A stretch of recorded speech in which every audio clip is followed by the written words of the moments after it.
Welcome to Modern Management of the Older Adult, brought to you by the Institute of Clinical Excellence.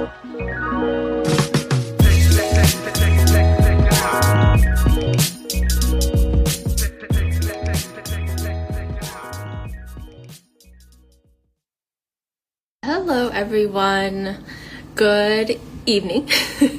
My name is Kay Mayordomo and I am part of the MMOA crew by the Institute of Clinical Excellence.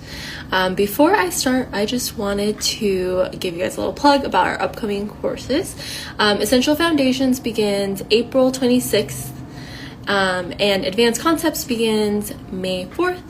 And MMOA Live, we have 2 double headers coming up. So next weekend, March 18th to 19th, we'll be in Cincinnati, Ohio, and Fayetteville, North Carolina. I think I said that right. And March 25th to 26th in Pauley, Pennsylvania, and Baton Rouge, Louisiana is where Dustin and I will be. So now to get into the topic of today. I am talking about the idea of Memento Mori, which means remember you will die. I know this sounds kind of grim, but I promise you it's not. But before I get into the idea of this, I was reflecting on a patient I was seeing for a few months who was in his late 90s. He was starting to become really fearful of the idea of going back to his usual activities, like taking a walk and having lunch with his friends, riding his bike outside, because those are things that he really enjoyed. He was definitely improving. Like, he was able to walk a little bit more. So we started to have a discussion about him returning to some of those activities again, because he hadn't seen his friends in a while, because he's just like, I don't know if I can make it through like a walk with them and going to lunch with them. And we also one day trialed him getting on and off a stationary bike at the clinic to make sure he was confident enough to ride his bike outside. He started to go on walks outside again and to see his friends again. And he was also regaining his livelihood. He was telling me that he was so excited to get on his bike again because he hadn't done it in so long, because he was afraid that he would fall off, or like, he wasn't necessarily feeling happy because he wasn't doing all these things that he enjoyed. So I didn't really realize how big of a deal that could be, that, you know, he was regaining his livelihood. I only saw him a few more times, and we were actually getting ready for him to continue on his own. He even bought himself a kettlebell so that he could continue working on deadlifts and other exercises. And a few weeks ago, I found out that he passed away. I had a really hard time with this news because besides his back pain, I just didn't really think that day would come anytime soon as I worked with him. It was a hard week. I mean, I definitely had to take mental health day to process it. It took me, I got to reflect on the fact that the end of his life could have looked a lot different. Like, he could have continued to avoid his usual routine and not enjoy the rest of his life. And I know not all of our patients can just return to everything like they once did, but I think it's really part of our job as physical therapists to help them realize like what they're capable of, what they can do again. If it's something they haven't done in a while, try to mimic it somehow in the clinic so that, you know, they might be able to ride their bike again outside. We're pretty much hope dealers, and we've talked about this before, but not all healthcare providers can give their patients hope. Some of them have to give them grim news. Some of them tell their patients that they can never run or ski again.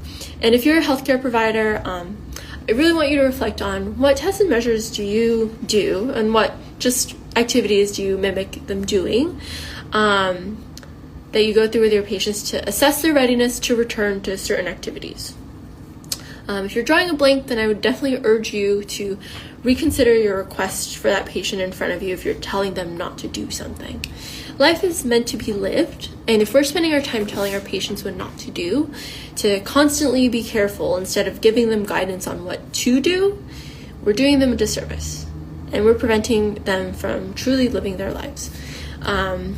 So if we go back to the saying of Memento Mori. If you have never heard of this before, it's a saying rooted in Stoicism that reminds people that life is to be lived at this very moment, and with the reminder that we all have to die at some point. It's something that we know is a given in life. So instead of coddling your patients, give them the tools they need to live the life that they want. The first time I encountered this phrase was from reading a book called The Comfort Crisis by Michael Easter.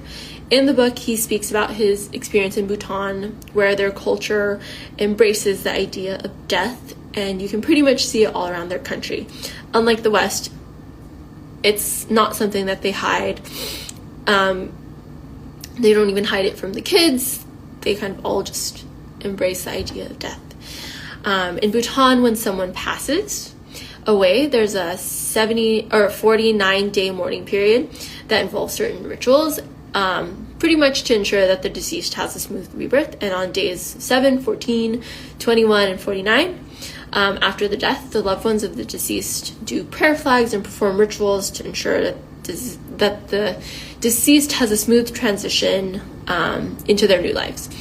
And during these 49 days, the corpse is kind of treated as it is alive, they're still being offered food and given company. And for a nation that thinks about death a lot and have these really big rituals, it's kind of cool to see that they're also recognized as one of the happiest nations. Because instead of avoiding the inevitable, they're embracing each day because we just don't know how much time we have. So just as a reminder, we work with our older adults who are looking to us for guidance to help them get rid of pain, enjoy their lives, which the second part, they may not necessarily realize what they can do yet, but it's kind of part of our job. Don't forget to guide them back to the activities they enjoy, because you just never know. Death will happen for all of us at some point, and if we continue to fear it, we'll always be willing to put things on pause. And that may mean the same thing for us working with our patients. We'll just be like, well, we can mention it next time, or let's just put it on hold till next time. But if we embrace it, and we all know that our time is limited, we'll go for it. This is kind of on the same kind of, wavelength, but just like the study about how a physical therapist's belief about their own low back affects how they treat their patients with low back pain, I think it's kind of the same idea. If we just think we have all the time in the world, we're probably going to put off doing certain things, like starting to strengthen our patients right off the bat. So I think our beliefs of death could also affect the advice we give to patients. A lot of the time, our medical system definitely medicalizes things, and instead of making the life someone has worth living better and more quality, it ends up prolonging it and making it a little, just dragging it.